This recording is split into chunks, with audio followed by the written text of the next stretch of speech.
ஆண்டவருடைய சமூகத்திலே கூடியிருக்கிற நம்மையும் ஆண்டவர் ஆசீர்வதிக்க எல்லாரும் தலைகளை தாழ்த்தி தேவ பிரசன்னம் நம்மை ஆளுகை செய்ய நம்மை முழுவதுமாக கர்த்தருடைய சித்தத்துக்கு ஒப்பு கொடுத்து நம்ம எல்லாரும் சேர்ந்து ஆண்டவருடைய சமூகத்தை நாம் நோக்கி பார்ப்போம். அன்பின் நல்ல ஆண்டவரே, நன்றியோடுமே நாங்கள் துதிக்கிறோம். கர்த்தாவே, இந்த ஆண்டவரே ஆராதனை நேரத்திலையும் ஆண்டவரே உடைய சமூகத்தில் நாங்கள் ஆண்டவரே இருக்கிற இடங்களிலே இருந்து நாங்கள் கூடி தேவனை நாங்கள் உயர்த்த ஆண்டவரே குடும்பமாக ஆயத்தப்பட்டிருக்கிற ஒவ்வொருவரோடும் ஆண்டவரே ஒவ்வொரு தனிநபரோடும் இந்த ஆராதனை வேளை அவர்களோடு இடைபடட்டும் என்று நாங்கள் ஜெபம் பண்ணுகிறோம். உம்முடைய பிரசன்னம் உம்முடைய வார்த்தை ஒவ்வொருவரையும் சந்திப்பதாக, நிறைவேற்ற வேண்டிய கிரியைகளை நீர் நிறைவேற்றுவீராக.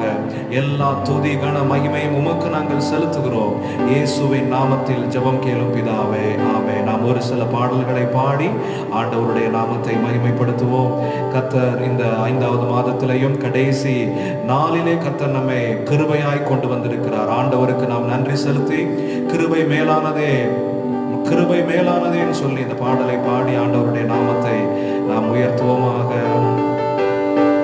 கிருபை மேலானதே, கிருபை மேலானதே, கிருபை மேலானதே, கிருபை மேலானதே, கிருபை மேலானதே, கிருபை மேலானதே, கிருபை மேலானதே, கிருபை மேலானதே, ஜீவனை பார்க்கிலும் கிருபை மேலானதே, என் வாழ்க்கையை பார்க்கிலும் கிருபை மேலானதே, கிருபை மேலானதே, கிருபை மேலானதே, கிருபை மேலானதே, கிருபை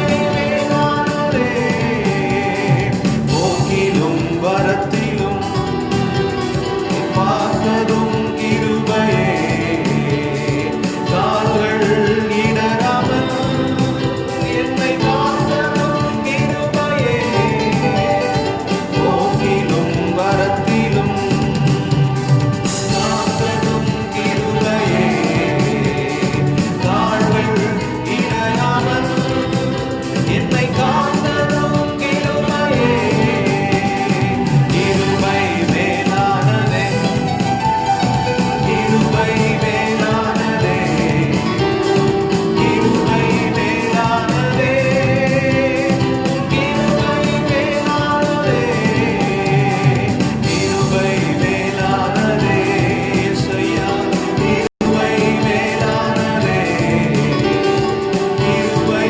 மேலானதே, கிருபை மேலானதே, கஷ்டத்தின் நேரங்களில் உம் கிருபை என்னை காத்ததே, கண்ணீரின் மத்தியிலும் உம் கிருபை என்னை தேற்றுதே, கஷ்டத்தின் நேரங்களில் உம் கிருபை என்னை காத்ததே, கண்ணீரின் மத்தியிலும் உம் கிருபை என்னை தேற்றுதே, கிருபை மேலானதே, கிருபை மேலானதே, கிருபை மேலானதே, கிருபை மேலானதே, கிருபை கிருபை மேலானதே, கிருபை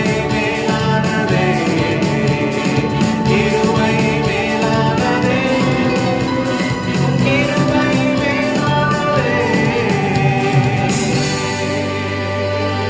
ஹல்லேலூயா, ஹல்லேலூயா. நன்றி செலுத்துவோமாக. கர்த்தருடைய கிருபை நம்மை தாங்கி நடத்தினதற்காக ஆண்டவருக்கு நாம் நன்றி செலுத்துவோமாக. நம்முடைய போக்கிலும் வரத்திலையும் கர்த்தருடைய கிருபை நம்மை வேலி அடைத்ததே. கர்த்தாவே, உம்முடைய கிருபையினாலே எங்களை நடத்தினீரே, உமக்கு நன்றி ஆண்டவரே. ஹல்லேலூயா, ஹல்லேலூயா. உம்முடைய கிருபை மேலானதே, கிருபை மேலானதே, கிருபை மேலானதே, உம் கிருபை மேலானதே,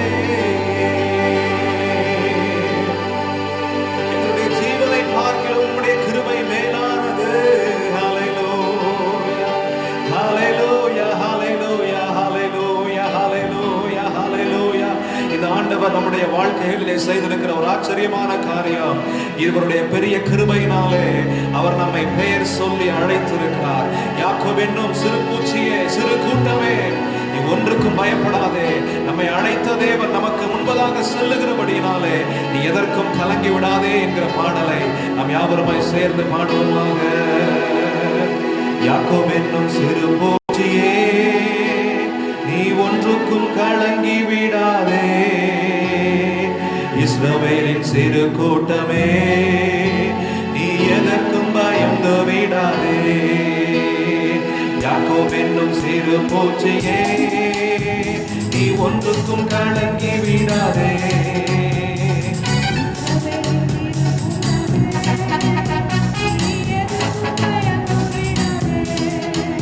உன்னை உண்டாக்கினவர், உன்னை சிருஷ்டித்தவர், உன்னை நடந்து செல்கிறார். உன்னை உண்டாக்கினவர், உன்னை சிருஷ்டித்தவர், உன்னை நடந்து செல்கிறார். தீங்கு உன்னை ஒன்றும் செய்யாது, தீங்கு உன்னை ஒன்றும் செய்யாது. அழைத்தவர் கைவிடுவாரோ, தெரிந்தவர் விட்டிடுவாரோ. அழைத்தவர் கைவிடுவாரோ, தெரிந்தவர் விட்டிடுவாரோ. பெயர் சொல்லி அழைத்த தேவன், பெயர் சொல்லி அழைத்த தேவன் உன்னை மகிமைப்படுத்திடுவார், உன்னை மகிமைப்படுத்திடுவார். உன்னை உண்டாக்கினவர், உன்னை சிருஷ்டித்தவர், உன்னை நடந்து செல்கிறார். உன்னை உண்டாக்கினவர், உன்னை சிருஷ்டித்தவர், உன்னை நடந்து செல்கிறார். தீங்கு உன்னை ஒன்றும் செய்யாது, தீங்கு உன்னை ஒன்றும் செய்யாது. பலவீனனாவதில்லை, சுகவீனம் தொடர்வதில்லை. ஆமே, பலவீனனாவதில்லை, சுகவீனம் தொடர்வதில்லை. சாத்தான் உன்னை ஜெயிப்பதில்லை. இயேசுவே, சாத்தான் உன்னை, ஆமே, சாபம் உன்னை அணுவதில்லை, சாபம் நம்மை அணுகுவதில்லை. உன்னை உண்டாக்கினவர், உன்னை சீர்திருத்தவர், உன்னை நடந்து செல்கிறார். உன்னை உண்டாக்கினவர், உன்னை சீர்திருத்தவர், உன்னை நடந்து செல்கிறார். தீங்கு உன்னை ஒன்றும் செய்யாது, தீங்கு உன்னை ஒன்றும் செய்யாது. வியாதிகள் வருவதில்லை, வாதைகள் தொடர்வதில்லை, வாதைகள் வருவதில்லை, வாதைகள் தொடர்வதில்லை. ஆண்டுகள் முடிவதில்லை, ஆண்டுகள் முடிவதில்லை. அவர் கிருபையும் விலகுவதில்லை, அவர் கிருபையும் விலகுவதில்லை. உன்னை உண்டாக்கினவர், உன்னை சீர்திருத்தவர், உன்னை நடந்து செல்கிறார். உன்னை உண்டாக்கினவர், உன்னை சீர்திருத்தவர், உன்னை நடந்து செல்கிறார். தீங்கு உன்னை ஒன்றும் செய்யாது, தீங்கு உன்னை ஒன்றும் செய்யாது. உன்னை உண்டாக்கினவர், உன்னை சீர்திருத்தவர், உன்னை நடந்து செல்கிறார். உன்னை உண்டாக்கினவர், உன்னை சீர்திருத்தவர், உன்னை நடந்து செல்கிறார். தீங்கு உன்னை ஒன்றும் செய்யாது, தீங்கு உன்னை ஒன்றும் செய்யாது. தீங்கு நம்மை ஒன்றும் செய்யாது, தீங்கு நம்மை ஒன்றும் செய்யாது. எல்லாரும் சொல்லுவோமா? தீங்கு நம்மை ஒன்றும் செய்யாது. ஓ, தீங்கு நம்மை ஒன்றும் செய்யாது. ஓ, தீங்கு நம்மை ஒன்றும் செய்யாது, தீங்கு நம்மை ஒன்றும் செய்யாது.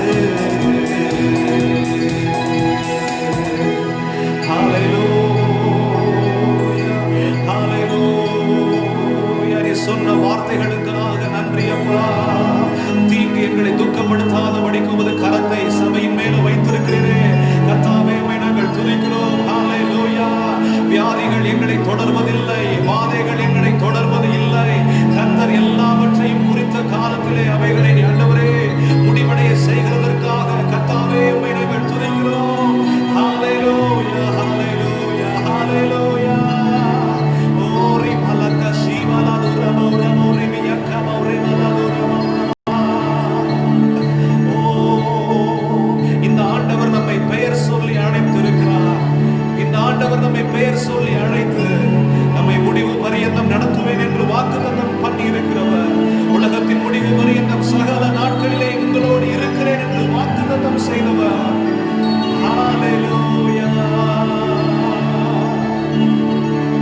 என்னை பெயர் சொல்லி அழைத்தவரே,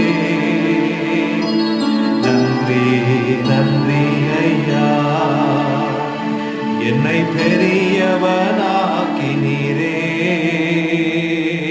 நன்றி நன்றி ஐயா. என்னை பெயர் சொல்லி அழைத்தவரே, நன்றி நன்றி ஐயா. என்னை பெரியவனாக்கினீரே, நன்றி நன்றி ஐயா. நன்றி உமக்கு நன்றி, நன்றி உமக்கு நன்றி. நன்றி சொல்லுமா? நன்றி. மாதத்தின் கடைசி நாளிலே நன்றி அப்பா.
பரிசுத்த, நீர் பரிசுத்த, நீரே நீர் மாத்திரமே,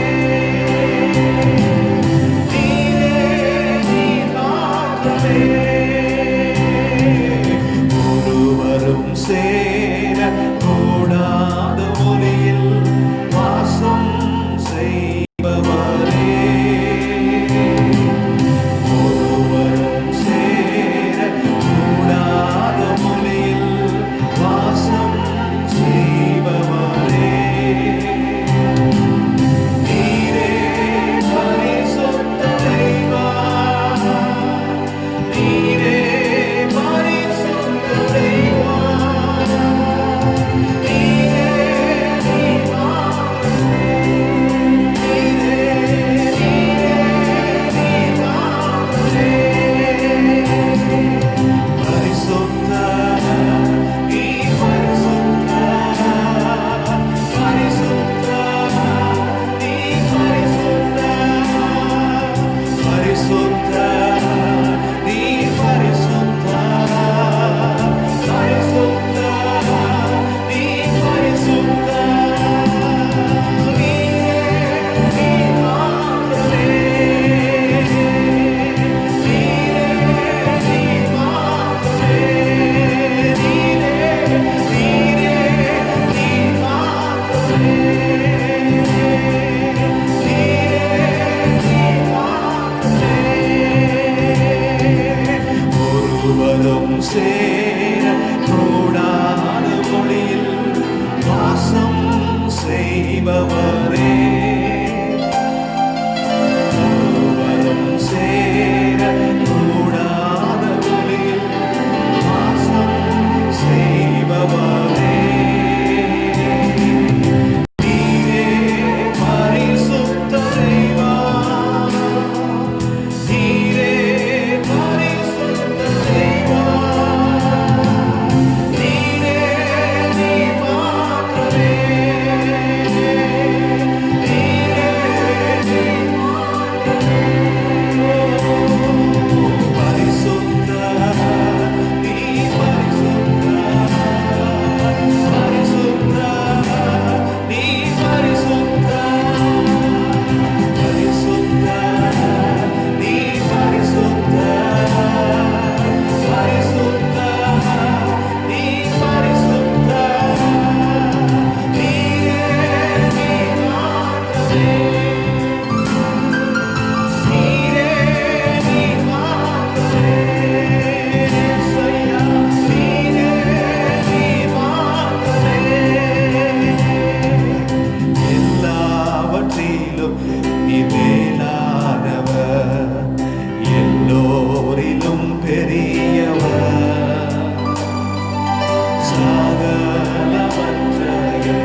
கொள்வாயாக.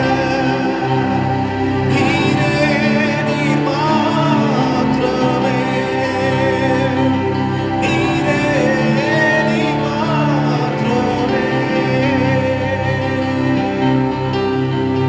ஓ ஹalleluya, ஹalleluya. கர்த்தர் தேசத்தில் உள்ள எல்லா சபைகளையும் கர்த்தர் வேலை அடைப்பாராக.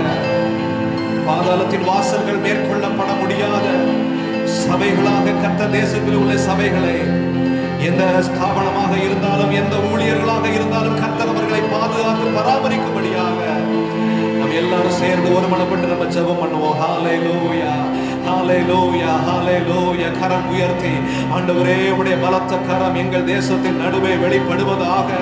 உம்முடைய இரக்கத்தின் கரம் எங்கள் தேசத்தின் நடுவே வெளிப்படுவதாக.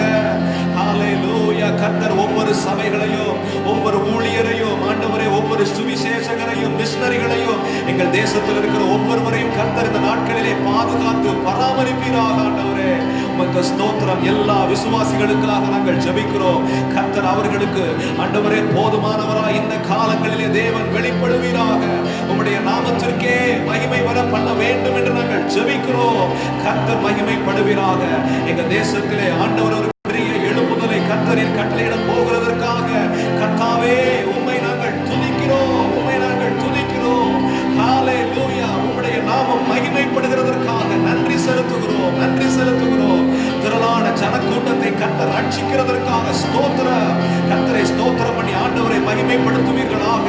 கர்த்தர் தேசத்தின் நடுவே இருக்கிற அந்த உக்கிரமான கொள்ளை நோயை கர்த்தர் சீக்கிரத்தில் அகன்று போக செய்து ஹalleluya, ஹalleluya. ஆண்டவரை ஆராதிப்பதற்கான வாசல்களை தேவன் சீக்கிரமாய் திறக்க எல்லாரும் ஜெபம் பண்ணுவோம். ஹalleluya. கர்த்தர் பெரிய காரியங்களை செய்வாராக. அவருடைய இரக்கங்கள் தேசத்தின் நடுவே வெளிப்படுவதாக, குறிப்பாக சபைகளின் நடுவே வெளிப்படுவதாக.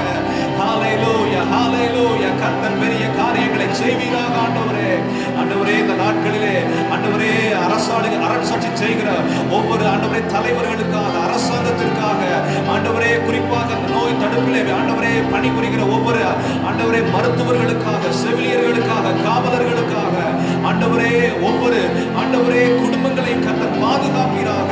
பாதிப்புக்குள்ளாய் இருக்கிற ஒவ்வொரு ஆண்டவரே நகரங்களையும், ஒவ்வொரு மாநகரங்களையும், ஒவ்வொரு பட்டணத்தையும் கர்த்தர் பொறுப்பெடுப்பீராக. சீக்கிரமாக நீ சுகம் உண்டாக்கி ஆண்டவரே ஆஸ்பத்திரியில் இருக்கிற ஒவ்வொருவரையும் தேவன் விடுதலையாக்க வேண்டும் என்று நாங்கள் ஜெபம் பண்ணுகிறோம். சுகப்படுத்துகிற தேவன் எங்கள் தேசத்தின் நடுவே உம்முடைய சுகமாக்குகிற கரத்தை தேவன் வெளிப்பட பண்ணுவீராக, வெளிப்பட பண்ணுவீராக.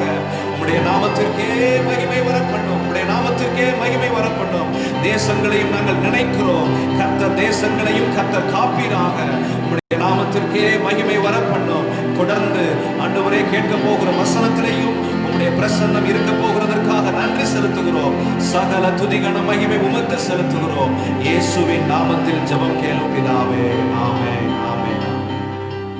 படுவதாக ஆண்டவர் இந்த மாதத்திலேயும், இந்த வருஷத்திலே மே மாதத்திலே கடைசி நாளிலே ஆண்டவருடைய சமூகத்திலே வந்து ஆராதிப்பதற்கு கர்த்தர் கிருபை கொடுத்திருக்கிறார். ஆண்டவர் அவரை விடுதலையோடு ஆராதிக்க கர்த்தர் நமக்கு கொடுத்திருக்கிற இரக்கங்களுக்காக ஆண்டவருக்கு நாம் நன்றி உள்ளவர்களாக இருப்போமாக. இந்த நாட்களிலே தேவன் நம்மை நேர்த்தியாக அவர் நடத்தி வந்தார். குறிப்பாக கடந்த நாட்களிலேயும் ஜெப குறிப்புகள் அநேகருக்கு பெந்தைகோஸ்தே ஜெபவாரம் என்று சொல்லி போன ஞாயிற்றுக்கிழமையில இருந்து 31ஆம் தேதி வரைக்கும் நம்ம ஜெபிக்கணும்னு சொல்லி அந்த ஜெப குறிப்புகள் அநேகருக்கு வாட்ஸ்அப் மூலமாக அனுப்பி வைக்கப்பட்டது. ஒருவேளை உங்களுக்கு அது கிடைக்க பெறாமல் இருக்கும் என்றால் நீங்கள் எங்களை தொடர்பு கொள்ள உங்களை அன்பாய் கேட்கிறோம். தொடர்ந்து நீங்கள் அந்த ஜெப குறிப்புகளை வைத்து நீங்கள் தினந்தோறும் நீங்கள் ஜெபிக்க உங்களை அன்பாய் நாங்கள் உற்சாகப்படுத்துகிறோம்.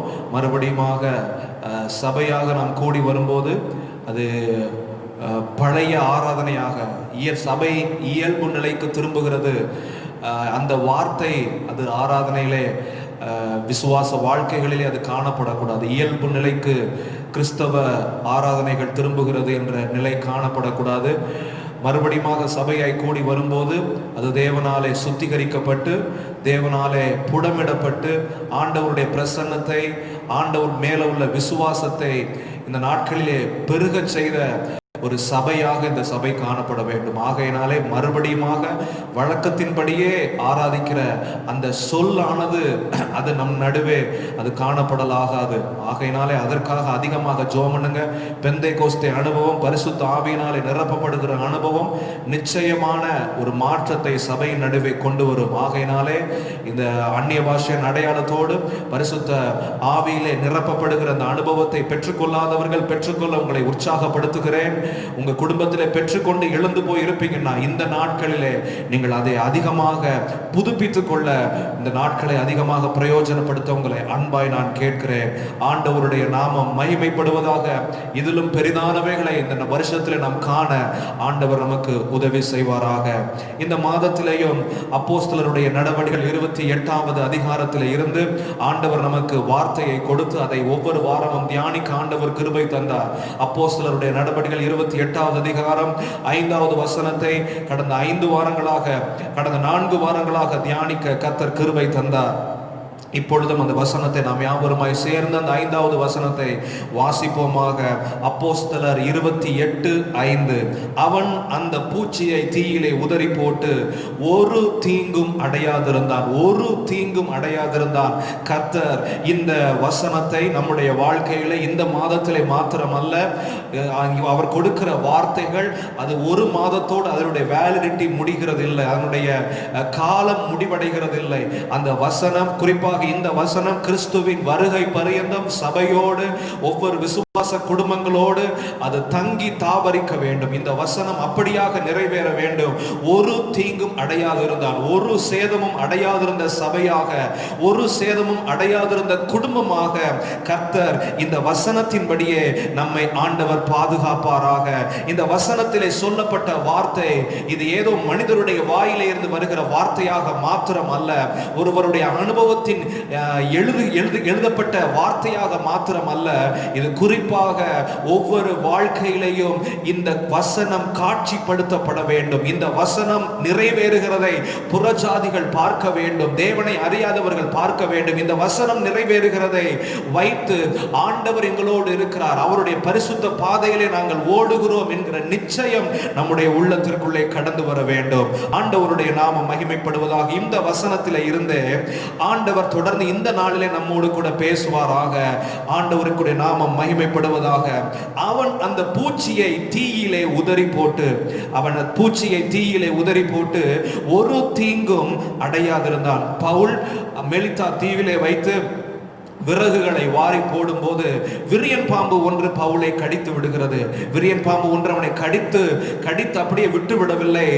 பொதுவாக பாம்பு ஒரு சிலரை கடிக்கும், அது கடித்து விட்டு உடனடியாக அது மறைந்து விடும். ஆனால் இந்த சம்பவத்திலே பவுலின் கையிலே விஷ பூச்சியானது அவனை கடித்து அவனை கவ்விக்கொண்டிருந்தது, அவனுடைய கையிலே கவ்விக்கொண்டிருந்தது. அதை அநேகர் காணத்தக்கதாக, எல்லா மனுஷரும் காணத்தக்கதாக இந்த தாக்கப்படுகிற சம்பவமானது எல்லார் கண்களுக்கு முன்பதாக நடந்து விடுகிறது. எல்லாரும் இதை பார்த்து விட்டு இவன் ஒரு கொலைபாதகன் என்று சொல்லி இவனை குறித்து அநேகர் தவறாக நிதானிக்கிறார்கள். ஆனால் இவன் செய்த காரியம், அவன் அந்த பூச்சியை தீயிலே உதறி போட்டான். தீயிலே உதறி போட்டான். பொதுவாக பாம்பு என்று சொல்லி வரும் பொழுது நம்ம இதற்கு முந்தின வாரங்களிலே நாம் பார்த்திருக்கிறோம், விரியன் பாம்பு என்று சொன்னால் அது நரக ஆக்கினைக்காக, நரக அக்கினிக்காக நியமிக்கப்பட்டது.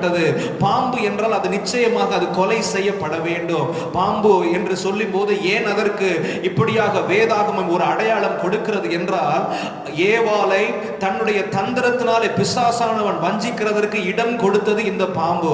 இந்த பாம்புக்குள்ள பிசாசு உள்ளே புகுந்து இந்த பாம்பின் மூலமாக ஏவாள் தந்திரத்தினாலே வஞ்சிக்கப்பட்டால், ஆகையினாலே இந்த பாம்பு என்று சொல்லி வரும்போது இது ஆவிக்குரிய வாழ்க்கைக்கு ஒரு தீமையின் அடையாளமாக, ஆண்டவருடைய பிள்ளைகளுக்கு ஒரு தீமையின் அடையாளமாகவே இது காண்பிக்கப்படுகிறது, பார்க்கவும் படுகிறது. ஆண்டவருடைய நாமத்திற்கு மகிமை உண்டாவதாக. பவுல் ஒரு சேதமும் அடையவில்லை. அதே நேரத்தில் தன்னை தாக்கின அந்த விஷ பூச்சியை, தன்னை தாக்கின அந்த தன்னுடைய வாழ்க்கையிலே பலவிதமான சூழ்நிலைகளுக்குள்ளே தன்னை தள்ளின அந்த காரியத்தை அவன் அந்த தீயிலே உதறி போட்டான். தீயிலே உதறி போட்டான். இன்றைக்கு அந்த தீயை குறித்து ஒரு சில காரியங்கள் காரியங்களை நான் உங்களுக்கு காண்பிக்க விரும்புகிறேன். அவன் அந்த பூச்சியை தீயிலே உதறி போட்டு, அவன் தீயிலே உதறி போட்டு என்று சொல்லும் போது அது வரைக்கும் அவன் கையிலே கவ்வி கொண்டிருந்த அந்த விஷப்பூச்சியை அவன் ஒரு முடிவுக்கு கொண்டு வருகிறான். அந்த விஷப்பூச்சியினுடைய வாழ்க்கைக்கு ஒரு முடிவு கொண்டு வருகிறான். அந்த விஷப்பூச்சியினுடைய விஷத்தன்மைக்கு ஒரு முடிவு கொண்டு வருகிறான். இன்றைக்கு நாம் சேதம் அடையாமல் இருக்கிற அதே நேரத்திலே நமக்கு விரோதமாக போராட்டத்திலே எழும்பின எந்த சத்துருவின் வல்லமையாக இருந்தாலும் சரி, மாம்சீகத்தின் கிரியைகளாக இருந்தாலும் சரி, அந்த கிரியைகளை எல்லாம் முடிவுக்கு கொண்டு வர நாம் சேதமாகாமல் இருக்கிற அதே நேரத்திலே நமக்கு விரோதமாக போராடின கிரியைகள் முடிவுக்கு கொண்டு வர வேண்டும் என்பதற்காக தேவன் ஒரு சில ஆயத்தங்களை நம்முடைய வாழ்க்கையிலே ஆண்டவர் கொடுத்திருக்கிறார். ஆண்டவருடைய நாமம் மகிமைப்படுவதாக. சபையை தாக்கின காரியங்கள், ஒவ்வொரு விசுவாச குடும்பங்களை தாக்கின ஆவிக்குரிய போராட்டத்தை கொண்டு வந்த காரியங்கள், இவைகளை எப்படி முடிவுக்கு கொண்டு வருவது, எப்படி இவைகளை முடிவுக்கு கொண்டு வருவது, நான் சேதம் அடையாமல் இருக்கிற அதே நேரத்திலே எப்படி அந்த ஆவிக்குரிய போராட்டத்திற்கு முடிவு கொண்டு வர வேண்டும் என்பதை தான் இந்த நாளில் நாம் தியானிக்க போகிறோம். ஆண்டவர் கிருபை தருவாராக. தேவன் எப்பொழுதுமே ஆயத்தங்களின் தேவனாக இருக்கிறார். அவர் அநேக ஆயத்தங்களை ஆண்டவர் செய்கிறார். குறிப்பாக இந்த தீ என்று சொல்லி வரும் பொழுது பவுலின் கையிலே கடித்த அந்த விஷப்பூச்சியை அவன் அந்த தீயிலே உதறி போட்டதற்கு, தீயிலே உதறி போடுகிற இந்த சம்பவத்தை நாம் பார்க்கும்போது இந்த தீயானது ஏற்கனவே வேற ஒரு நோக்கத்திற்காக ஆயத்தப்படுத்தப்பட்டிருந்தது. பவுலை கடிச்சதுக்கு அப்புறம் பவுல் வேகமாக ஓடி போய் தீ பற்ற வைக்கவோ அல்லது கம்பை எடுக்கவோ எந்த காரியத்தையும் செய்யவில்லை. அவன் தன்னை தாக்கின அந்த விஷ பூச்சியை அவன் ஏற்கனவே ஆயத்தப்படுத்தப்பட்டிருந்த அழிவுக்குரிய அந்த தீயிலே அவன் உதறி தள்ளினான். ஆண்டவர் இந்த நாளிலேயும் நம்முடைய வாழ்க்கையிலே எந்தெந்த காரியங்கள் நமக்கு விரோதமாக எழும்பி இருக்கிறதோ அந்த காரியங்களை எல்லாம் அழிப்பதற்காக அவர் ஏற்கனவே பல காரியங்களை ஆண்டவர் ஆயுதமாக ஆண்டவர் கொடுத்திருக்கிறார், ஏற்கனவே கொடுத்திருக்கிறார். இந்த காரியத்தை நம்ம வாழ்க்கையில அனுபவிக்கிறதற்கு ஆண்டவர் நமக்கு அந்த விசுவாசத்தை பெருக பண்ணுவாராக. நாம் விசுவாசத்தோடு என் வாழ்க்கையில நான் எதிர்கொண்டிருக்கிற போராட்டத்திற்கு முடிவு உண்டாக்குகிற ஒரு தீயை கர்த்தர் என் வாழ்க்கைக்குள்ளே கட்டளையிட்டு இருக்கிறார். என் வாழ்க்கைக்குள்ளே அந்த தீ எரிகிற சூழ்நிலை ஒன்று இருக்கிறது. அது எதற்காக என்றால் சத்துருவின் கிரியைகளை அழிப்பதற்காக. இனிமேதான் சத்துருவின் கிரியைகளை அழிப்பதற்காக நான் தீ பத்த வைக்கணும் என்கிற அர்த்தம் அல்ல. இனிமேதான் ஏதாவது ஒரு காரியத்தை செஞ்சு போராடுகிற இந்த போராட்டத்திற்கு முடிவு கொண்டு வர வேண்டும் என்று நாம் நினைக்க வேண்டாம். தேவன் அதை விசுவாசிக்கிற வாழ்க்கைகளுக்குள்ளே ஏற்கனவே அவைகளை ஆயத்தப்படுத்தி இருக்கிறார். தேவனுக்காக காத்திருக்கிறவர்களுக்கு, தேவ பாதையிலே ஓடுகிறவர்களுக்கு சத்துருவின் கிரியைகளை முடிவுக்கு கொண்டு வருகிறதற்காக அவரே அநேக காரியங்களை ஆயத்தப்படுத்தி இருக்கிறார். இனி ஒரு ஆயத்தம் ஒன்று தேவையில்லை. இனிமே அதை ஆயத்தப்படுத்த வேண்டிய அவசியம் இல்லை. தேவன் அவைகளை ஏற்கனவே பவுலின் வாழ்க்கையிலே ஒரு தீயை எரிய வைத்து அதை ஆயத்தப்படுத்தினது போல அவர் ஏற்கனவே நம்முடைய வாழ்க்கைகளை அவைகளை தந்திருக்கிறார். அந்த காரியத்தை சரியாய் அடையாளம் கண்டு அதை உபயோகப்படுத்தும் பொழுது நிச்சயமாக நம்முடைய வாழ்க்கையோடு போராடின எந்த அசுத்த வல்லமைகளாக இருந்தாலும் சரி, அது நிச்சயமாக அது தீக்கு இரையாக்கப்படும். ஆண்டவருடைய நாமத்திற்கு மகிமை உண்டாவதாக. இந்த தேவனுடைய ஆயத்தங்கள் நம்முடைய வாழ்க்கைகளுக்காக, தாம் உருவாக்கின மனிதருக்காக அவர் கொடுத்திருக்கிற ஆயத்தங்களை குறித்து ஒரு சில வசன பகுதிகளை நான் காண்பிக்க விரும்புகிறேன். ஆண்டவருடைய நாமம் மகிமைப்படுவதாக. இந்த உலகத்திலே ஆண்டவர் மனிதனை உருவாக்குவதற்கு முன்பதாகவே ஆண்டவர் மனிதனை 6வது நாள் உண்டாக்கினார். அதற்கு முன்பதாக உள்ள 5 நாட்களிலேயும் மனிதனுக்கு என்னென்ன தேவையோ, இந்த பூமியை நிரப்ப வேண்டிய அவசியமான காரியங்கள் என்ன என்று சொல்லி எல்லாவற்றையும் ஆண்டவர் உருவாக்கினார். மனிதன் பராமரிப்பு அடைவதற்கு மனிதனுக்கு தேவையான எல்லாவற்றையும் ஆண்டவர் உருவாக்கி விட்டு ஆயத்தப்படுத்தி விட்டு அதற்கப்புறம் தான் மனிதனையே ஆண்டவர் உருவாக்குறார். நம்முடைய ஆண்டவர் மிகவும் நல்லவர். நாம் சந்திக்க போகிற சூழ்நிலைகளுக்கு தேவையான எல்லாவற்றையும் முன்பதாகவே ஆண்டவர் உருவாக்கி வைத்துவிட்டு, முன்பதாகவே ஆயத்தப்படுத்திவிட்டு நம்மை அந்த சூழ்நிலைகளுக்குள்ளே அனுப்புகிறார். ஹல்லேலூயா. ஆண்டவருடைய நாமம் மகிமைப்படுவதாக. இரண்டாவது காரியம், இந்த பூமியில இயேசு கிறிஸ்து இருக்கும் பொழுது ஒரு சமயம் சீசர்கள் அவரிடத்திலே வந்து கேட்கிறார்கள், ஆண்டவரே, நாங்கள் பஸ்காவை புசிக்கிறதற்கு எந்த இடத்திலே ஆயத்தம் பண்ண வேண்டும்? மார்க் எழுதின சுவிசேஷம் 14வது அதிகாரம் 12வது வசனத்தை வாசிக்கிறேன். மார்க் எழுதின சுவிசேஷம் 14வது அதிகாரம் 12வது வசனம். பஸ்காவை பலியிடும் நாளாகிய புளிப்பில்லாத அப்பம் சாப்பிடுகிற முதலாம் நாளிலே அவருடைய சீசர்கள் அவரிடத்தில் வந்து, நீர் பஸ்காவை புசிப்பதற்கு நாங்கள் எங்கே போய் ஆயத்தம் பண்ண சித்தமாய் இருக்கிறீர் என்று கேட்டார். அப்பொழுது 13வது வசனத்தில் அவர் தம்முடைய சீசரில் 2 பேரை நோக்கி, நீங்கள் நகரத்திற்குள்ளே போங்கள், அங்கே தண்ணீர் குடம் சுமந்து வருகிற ஒரு மனுஷன் உங்களுக்கு எதிர்படுவான், அவன் பின்னே போங்கள் என்று சொன்னார். 14வது வசனத்திலே அவங்க போய் கேட்கிறாங்க, நான் என் சீசரோடு கூட பஸ்காவை புசிக்கிறதற்கு தகுதியான இடம் எங்கே?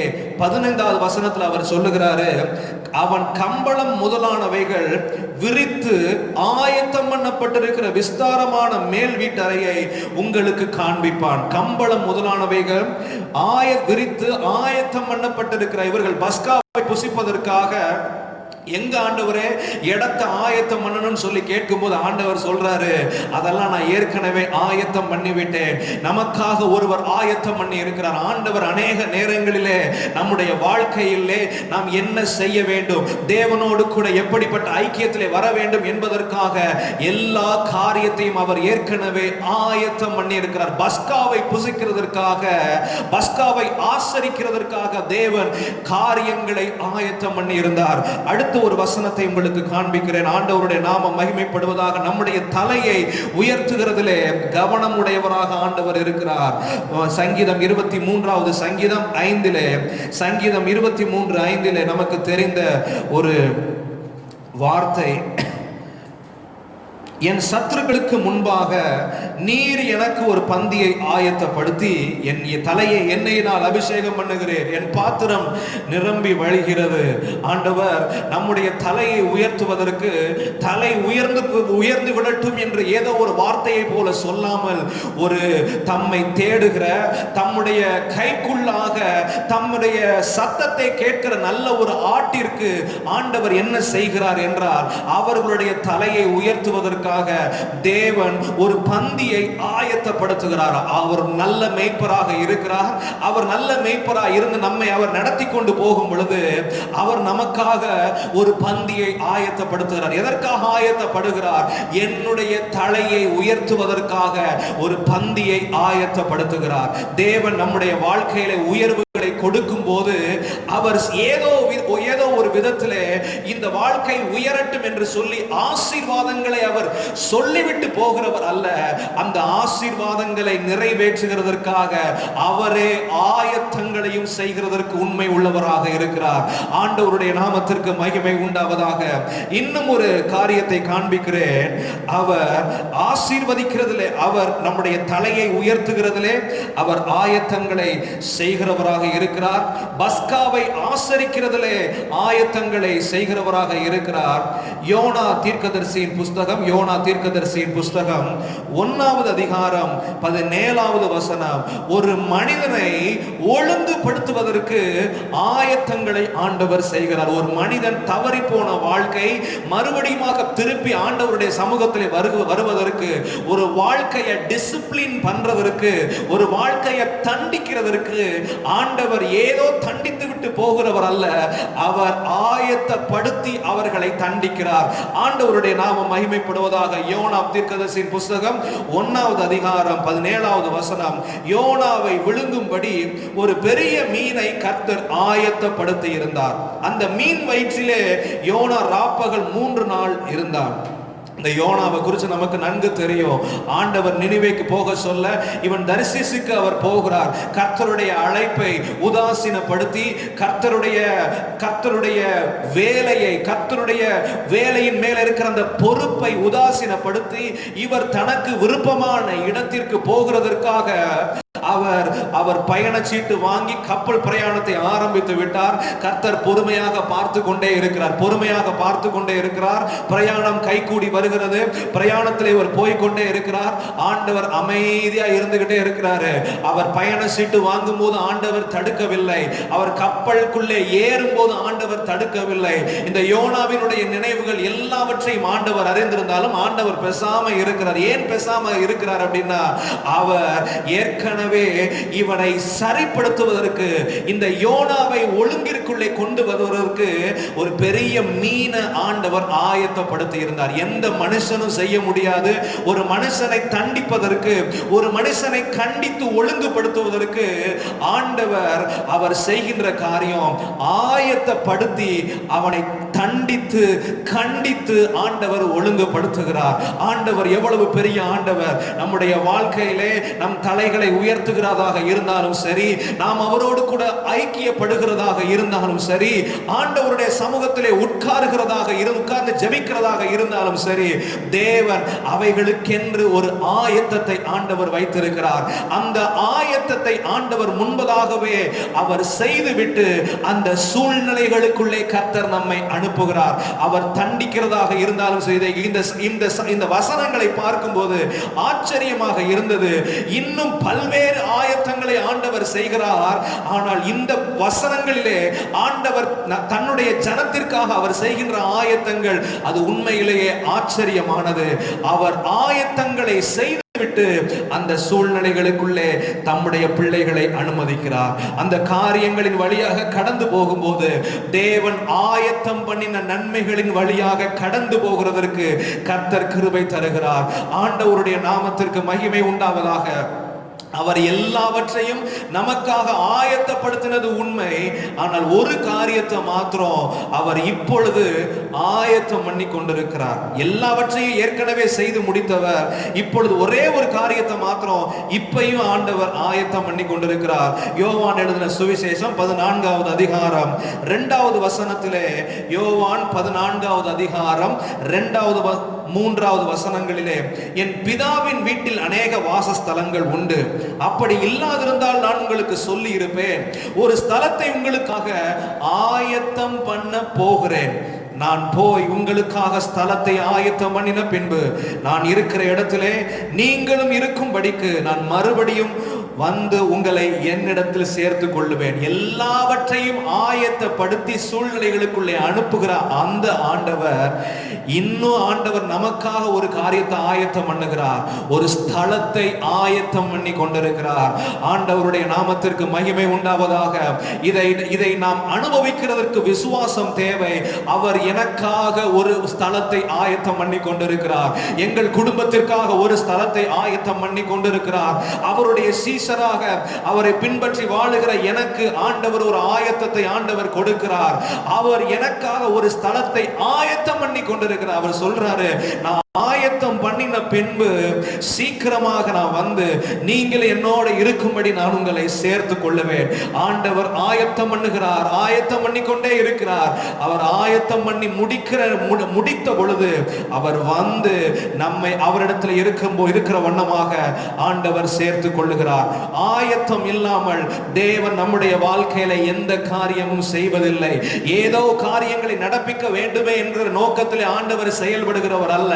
அவர் நம் வாழ்க்கையிலே செய்கிற ஒவ்வொரு காரியங்களையும் நோக்கத்தோடு ஆயத்தம் பண்ணி ஆண்டவர் செய்கிறார். இப்பொழுதும் நமக்காக ஆயத்தம் பண்ணி கொண்டிருக்கிறார். ஹல்லேலூயா! ஆண்டவருடைய நாமத்திற்கு மகிமை உண்டாவதாக. ஆண்டவர் இந்த 4 காரியங்களை மாத்திரம் ஆயத்தம் பண்ணுகிறவர் மாத்திரம் அல்ல.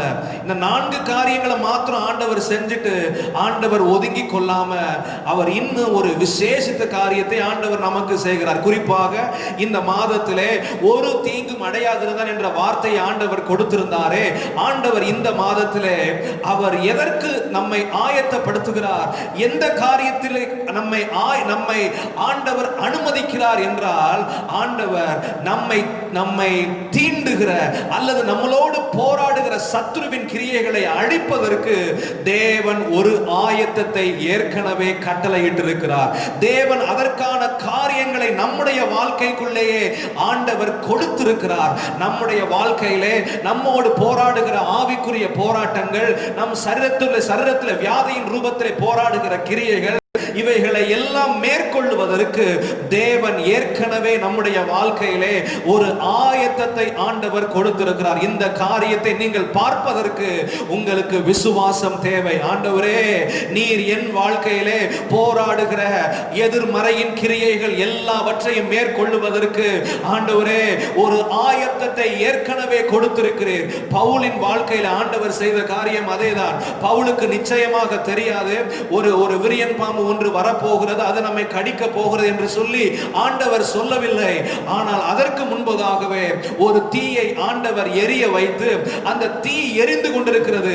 அது மழைக்காக குளிருக்காக என்கிற அதே நேரத்தில் ஆண்டவர் அந்த தீயை உபயோகப்படுத்தி ஒரு விரியன் பாம்பு ஒன்று பவுலை கடிக்க போகிறது. அந்த விரியன் பாம்புக்கு முடிவு உண்டாக்குகிற தீயாக இந்த தீ மாறப்போகிறது என்று சொல்லி ஏற்கனவே அதை ஆயத்தப்படுத்தி அவர் ஆயத்தப்படுத்தின அந்த சூழ்நிலைக்குள்ளே பவுலை அனுமதிக்கிறார். பவுல் அந்த பூச்சியை தீயிலே உதறி போட்டு ஒரு தீங்கும் அடையாதிருந்தார். ஹல்லேலூயா. ஒரு சூழ்நிலையை நம்முடைய வாழ்க்கைக்குள்ளே கர்த்தர் அனுமதிக்க போகிறார். ஒருவேளை அது தீமையான சூழ்நிலையாக இருக்கலாம், ஒருவேளை நம்மை பாதிப்புக்குள்ளாக்குமோ என்று சந்தேகம் உண்டாக்குகிற சூழ்நிலையாக இருக்கலாம். ஆனால் பயந்து விட வேண்டாம். அதற்கு முன்பதாகவே ஒரு ஆயத்தத்தை கர்த்தர் எனக்கு கொடுத்திருக்கிறார் என்கிற விசுவாசம் நம் உள்ளத்திலே இருக்கும் என்றால் அந்த தீ என்ன என்பதை கர்த்தர் நம்முடைய வாழ்க்கையிலே விளங்க பண்ணுவார். ஹல்லேலூயா.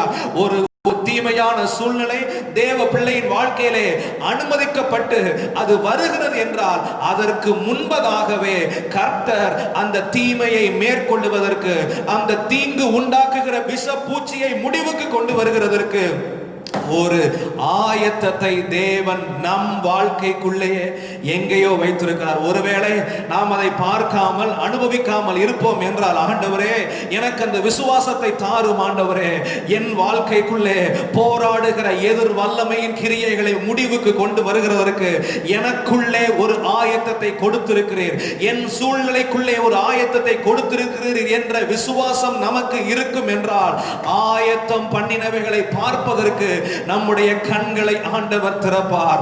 தேவன் அவருக்காக காத்திருக்கிறவர்களுக்கு ஆயத்தம் பண்ணினவைகளை கண்கள் காணவில்லை, காதுகள் கேட்கவில்லை, இருதயத்திலே தோன்றவில்லை, நிச்சயமாக அவைகளை தம்முடைய ஆவியினாலே கர்த்தர் நமக்கு தெரிவிப்பார். ஆண்டவருடைய நாமத்திற்கு மகிமை உண்டாவதாக. கொரிந்தியருக்கு 1 கொரிந்தியர் 2வது அதிகாரம் 1 கொரிந்தியர் 2வது அதிகாரம் 9வது வசனம், எழுதி இருக்கிறபடி தேவன் தம்மில் அன்பு கூறுகிறவர்களுக்கு ஆயத்தம் பண்ணினவைகளை கண் காணவும் இல்லை, காது கேட்கவும் இல்லை, அவைகள் மனுஷனுடைய இருதயத்தில் தோன்றவும் இல்லை. நமக்கோ தேவன் அவைகளை தமது ஆவியினால் வெளிப்படுத்தினார். அந்த ஆவியானவர் எல்லாவற்றையும் தேவனுடைய ஆழங்களையும் ஆராய்ந்திருக்கிறார். அதற்காகவே இந்த பெந்தேகோஸ்தே ஜெப வாரம் என்று சொல்லி ஒரு வாரத்தை வைத்து நீங்கள் உண்மை உள்ளவர்களாக நீங்கள் ஜெபிப்பீர்கள் என்றால் அந்த ஆவியானவர் உங்கள் வாழ்க்கையிலே போராடுகிற எதிர் வல்லமைகளை மேற்கொள்வதற்கு பரிசுத்த தெய்வம் என்ன ஆயத்தத்தை கொடுத்திருக்கிறார் என்பதை உங்கள் கண்கள் காணும்படி ஆண்டவர் செய்வார். ஆவிக்குள்ளாக ஆண்டவருடைய சமூகத்திலே இன்னும் நீங்கள் பலனடைய அவர் உங்கள் வாழ்க்கையிலே கொடுத்திருக்கிற, உங்கள் சூழ்நிலைக்குள்ளே கொடுத்திருக்கிற அக்கினி என்ன என்பதை பார்க்க அந்த ஆவியானவர் மாத்திரமே கிருபை தர முடியும். அந்த ஆவியானவர் அவர் உள்ளத்திலே, தேவனுடைய உள்ளத்திலே என்ன இருக்கிறதோ அவைகளை நேர்த்தியாக நம்முடைய இருதயத்திற்குள்ளே வெளிப்படுத்தி, மகனே உன் வாழ்க்கையிலே ஒரு தீமையான சூழ்நிலை ஒன்று வருகிறது என்றால் உனக்காக ஒரு ஆயத்தத்தை தருகிறேன் என்று சொல்லி அந்த ஆயத்தத்தை நம் கண்கள் காணும்படி ஆண்டவர் செய்வார். ஆண்டவருடைய நாமத்திற்கு மகிமை உண்டாவதாக. இந்த தேவன் ஆயத்தப்படுத்தின இந்த சூழ்நிலைகள் வேதாகமத்திலிருந்து 2 சூழ்நிலைகளை சுருக்கமாக சீக்கிரமாய் காண்பிக்க விரும்புகிறேன். ஆண்டவருடைய நாமம் மகிமைப்படுவதாக. இந்த சூழ்நிலைகளை குறித்து சொல்ல வேண்டும் என்றால், தேவ ஜனங்களுக்கு, தேவன் தெரிந்து கொண்டவர்களுக்கு விரோதமாக தீங்கு செய்ய வேண்டும் என்ற நோக்கத்தோடு வெளிப்பட்ட சூழ்நிலைகள். எப்படி பவுலின் கையை கடிப்பதற்காக அனல் உரைத்து அந்த விரியன் பாம்பு வெளிப்பட்டதோ, அதே போல தேவ ஜனங்களுக்கு விரோதமாக சில சூழ்நிலைகள் அனல் உரைத்து வெளிப்பட்டது மாத்திரமல்ல, அது கடிக்கவும் செய்தது. இதனுடைய நோக்கம் என்ன என்றால், தேவன் தெரிந்து கொண்டவருடைய ஓட்டத்தை முடிவுக்கு கொண்டு வர வேண்டும் என்ற நோக்கத்திலே இந்த காரியம் வெளிப்பட்டது. ஆனால் ஆண்டவர் செய்த காரியம், தீமை செய்ய நினைத்த அந்த காரியத்திற்கு தேவன் ஏற்கனவே ஆயத்தம் பண்ணின ஒரு சூழ்நிலை, தேவன் ஏற்கனவே ஆயத்தம் பண்ணின ஒரு ஆயுதத்தின் மூலமாக அவர்களுடைய தீமையான நோக்கத்திற்கு கர்த்தர் முடிவு உண்டாக்கினார். நான் மறுபடியும் சொல்லுகிறேன், தேவ பிள்ளைகளுக்கு, தேவன் தெரிந்து கொண்டவர்களுக்கு தீங்கு செய்ய வேண்டும் என்ற நோக்கத்திலே யாரு எழும்பினார்களோ, யாரு அனல் உரைத்து புறப்பட்டார்களோ, அவர்களுக்கு முடிவு உண்டாக்குகிறதற்காக தேவன் ஏற்கனவே ஆயத்தம் பண்ணினதை நாம் பார்க்க போகிறோம். ஆண்டவர் கிருபை தருவாராக. எஸ்தரின் புஸ்தகம் 7வது அதிகாரம், எஸ்தரின் புஸ்தகம் 7வது அதிகாரம், எஸ்தரின் புஸ்தகம் 7வது அதிகாரம் 10வது வசனத்தை நான் வாசிக்கிறேன். எஸ்தரின் புஸ்தகம் 7:10. அப்படியே ஆமான் மொர்தெகாய்க்கு ஆயத்தம் பண்ணின தூக்கு மரத்தில் ஆமானையே தூக்கி போட்டார்கள். அப்பொழுது ராஜாவின் உக்கிரம் தணிந்தது. ஆமான் மொர்தெகாய்க்கு ஆயத்தம் பண்ணின தூக்கு மரத்தில் ஆமானையே தூக்கி போட்டார்கள். இந்த ஆமானுடைய பின்னணியம் என்ன என்பதை நாம் அறிந்திருக்கிறோம். மொர்தெகாயினுடைய பின்னணி என்ன என்பதை அறிந்திருக்கிறோம். மொர்தெகாய் ஆண்டவருக்கு பயப்படுகிற ஒரு யூதன். இவன் மனுஷனை வணங்கவும் மனுஷனை நமஸ்கரிக்கிறதையும் வேத சட்டத்தின்படி அது தவறு என்கிறதுனாலே அதை கை கொள்ளுகிறதற்கு தீவிரமாக இருந்தான். ஆண்டவருடைய நாமத்திற்கு மகிமை உண்டாவதாக. ஆனால் இந்த ஆமான் என்கிறவன், இவன் ராஜாவினாலே மேன்மைப்படுத்தப்பட்டவன். இவனுடைய காரியங்கள் எல்லாம் அறிகிறதற்கு 3வது எஸ்தரின் புஸ்தகம் 3வது அதிகாரத்துல இவருடைய காரியங்கள் என்ன என்பதை நாம் அறிந்து கொள்ள முடியும். இவன் ராஜாவினாலே மேன்மைப்படுத்தப்பட்டவன். ராஜா இவனை வணங்கி பணிய வேண்டும் என்று சொல்லி ஒரு கட்டளையும் இட்டிருந்தார். இந்த காரியங்கள் எப்படி இந்த ஆமான் மொர்தெகாய்க்கு விரோதமாக அனல் உரைத்து புறப்பட்டான் என்கிற காரியத்தை 3வது வசனம் 4வது வசனம் இந்த 2 வசனங்களிலேயும் பார்க்கலாம். இந்த மொர்தெகாய் ஆமானுக்கு முன்பதாக வணங்கி நமஸ்கரியாத மற்ற ஜனங்கள் பார்க்கிறாங்க. அப்ப இந்த மொர்தெகாய்ட்ட போய் கேட்கும்போது மொர்தெகாய் சொல்லுகிறான், நான் ஆண்டவரை சேவிக்கிறவன், அவரை மாத்திரம் தான் வணங்கி நாங்கள் பணிவோம், மற்றவர் மனிதர்களை நாங்கள் வணங்கி நமஸ்கரிப்பது இல்லை என்று அவன் சொன்ன உடனே இவங்க மற்ற ஜனங்கள் எல்லாரும் என்ன செய்யறாங்க அப்படின்னா, மொர்தெகாய் சொன்ன வார்த்தைகள் அது எந்த அளவுக்கு நிலை நிற்கிறது என்பதை பார்க்கிறதற்காக அதை போய் நேரா ஆமான் கிட்ட சொல்லிட்டாங்க. இப்போ ஆமான் இந்த காரியத்தை அறிந்த பொழுது அவன் மிகவும் மிகவும் கோபம் நிறைந்தவனாக மாறினான். அதே நேரத்தில் இந்த மொர்தெகாயை மாத்திரம் அழிப்பது ஆமானுக்கு பெரிய விஷயமா தெரியல. அதனால மொர்தெகாய் அவனோடு இருக்கிற சொந்த பந்தம் எந்தெந்த ஊர்ல இருக்கிறாங்களோ அத்தனை பேரையும் அழிக்கணும்னு சொல்லி ஒரு பெரிய அழிவின் திட்டத்தோடு இவன் ஆண்டவரை ஆராதிக்கிறவங்களுக்காக விரோதமாக இவன் செயல்பட்டு காரியங்களை மிகவும் மிகவும் தீவிரத்தோடு ஒரு பெரிய சட்டத்தை எழுதுகிறான். அந்த சட்டத்தின்படி குறிக்கப்பட்ட ஒரு நாளிலே இந்த யூதர்கள், யூத வம்சத்தில் இருக்கிற அத்தனை பேர்களும் எந்தெந்த நாடுகளிலே இருக்கிறார்களோ அத்தனை பேரும் அவர்கள் கொள்ளையாடப்பட வேண்டும், அவர்கள் முழுவதுமாக சங்கரிக்கப்பட வேண்டும் என்று சொல்லி எல்லா நாடுகளும் எல்லா ஜனங்களும் அதற்காக ஆயத்தப்பட்டிருக்க வேண்டும் என்று சொல்லி ஒரு பெரிய கட்டளை எழுதி எல்லா 127 நாடுகளுக்கும் அனுப்பப்படுகிறது. இப்பொழுது அத்தனை யூதர்கள் மத்தியிலேயும் ஒரு பெரிய கலக்கமும் ஒரு பெரிய துக்கமும் இருக்கிறது. எஸ்தரும் அவளோடு இருந்த தாதிமார்களும் ஜெபம் பண்ணுகிறாங்க. அவங்க கட்டளையை மீறி, எஸ்தர் கட்டளையை மீறி ராஜா சமூகத்துல உள்ளே நுழைந்து அவங்க செய்கிறாங்க, ஒரு விருந்துக்கு வரணும்னு சொல்லி ராஜா கிட்ட கூப்பிடுறாங்க. ராஜா அந்த விருந்துக்கு வருகிறார். இந்த சமயத்துல ஆமான் என்ன செய்கிறான்னா, மொர்தெகாய்க்காக ஒரு தூக்கு மரத்தை செய்கிறான். ஒரு தூக்கு மரத்தை செய்கிறான். அதை எந்த பகுதி 5வது அதிகாரத்துல 14வது வசனத்துல, அப்பொழுது அவன் மனைவியாக சுரேஷும் அவனுடைய சிநேகிதர் எல்லாரும் அவனை பார்த்து, 50 முழமான ஒரு தூக்கு மரம் செய்யப்பட வேண்டும், அதிலே மொர்தெகாயை தூக்கி போடும்படி நாளைய தினம் நீ ராஜாவுக்கு சொல்ல வேண்டும் என்று சொல்லி எல்லாரும் சொல்றாங்க. சொன்ன உடனே இவர் உடனடியாக 50 முழம் ஒரு பெரிய தூக்கு மரத்தை அவர் செய்து ஆயத்தப்படுத்தி விட்டார். ஆயத்தப்படுத்தி அடுத்த நாள் போய் ராஜா கிட்ட சொல்லணும். சொல்ல போகிற அந்த தருணத்திற்குள்ளாக பல காரியங்கள் மாறுதலாக நடக்க ஆரம்பிக்கிறது. பல காரியங்கள் நடக்க ஆரம்பிக்கிறது. இங்கே அனல் உரைத்து புறப்பட்ட இந்த ஆமானுக்கு விரோதமாக காரியங்களை நடப்பிக்கிறதற்கு தேவன் அவன் இருந்த சூழ்நிலைக்குள்ளேயே ஒரு ஆயத்தத்தை கர்த்தர் உண்டு பண்ணினார். ஆனால் ஒரு பெரிய காரியம் என்னவென்றால், சத்துருவின் கையினாலேயே தனக்குத்தானே அழிவு உண்டாக்க அவன் கையினாலேயே ஒரு தூக்கு மரத்தை ஆண்டவர் செய்ய வைக்கிறாரு. இந்த தூக்கு மரத்தை அவன் நினைச்சா, தேவனால் தெரிந்து கொள்ளப்பட்டவன், கர்த்தருக்காக வைராக்கியமா இருக்கிறவனை தூக்கி இந்த தூக்கு மரத்துல நாளைக்கு தொங்க விட போகிறோம் என்று அவன் நினைத்து கொண்டிருக்க வேண்டும். ஆனால் நடைபெற்ற காரியம், தேவன் அவன் ஆயத்தம் பண்ணினதிலேயே அவனை போடும்படியாக சூழ்நிலைகளை கர்த்தர் காரியத்தை மாறுதலாய் ஆண்டவர் முடிவடைய செய்தார். ஆண்டவருடைய நாமத்திற்கு மகிமை உண்டாவதாக. நல்ல ஒரு காரியத்தை நாம் புரிந்து கொள்ள வேண்டும். ஒரு தீமையான காரியம் வெளிப்படுகிறது என்றால் அதற்கு அதை அழிப்பதற்கான ஆயுதமும் முன்பே ஆயத்தம் பண்ணப்பட்டிருக்கிறது என்பதை நாம் விசுவாசிக்க வேண்டும். மறுபடியும் சொல்லுகிறேன், நம்மை அழிப்பதற்காக, நம்முடைய வாழ்க்கையின் ஓட்டத்தை குறைப்பதற்காக ஒரு ஆயுதம், ஒரு தீமையான காரியம் வெளிப்படுகிறது என்றால் அந்த காரியத்தை அழிப்பதற்கான ஆயுதமும் ஆண்டவர் அதை ஏற்கனவே ஆயத்தம் பண்ணிட்டார் என்பதை நாம் விசுவாசிக்க வேண்டும். ஆமென்.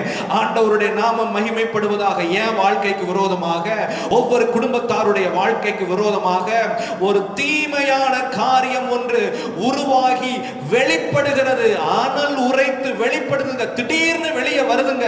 திடீர்னு பிரச்சனை வருது, திடீர்னு போராட்டம் வருதுன்னா நீங்க விசுவாசிக்க வேண்டும், இந்த பிரச்சனையை முடிவுக்கு கொண்டு வருகிற ஆயுதத்தையும் கர்த்தர் ஏற்கனவே ஆயத்தம் பண்ணிவிட்டார். ஹல்லேலூயா. ஆண்டவர் அந்த சூழ்நிலையை முடிவுக்கு கொண்டு வருகிறதற்கு ஏற்கனவே கர்த்தர் ஆயத்தம் பண்ணிவிட்டார். ஆண்டவருடைய நாமத்திற்கு மகிமை உண்டாவதாக.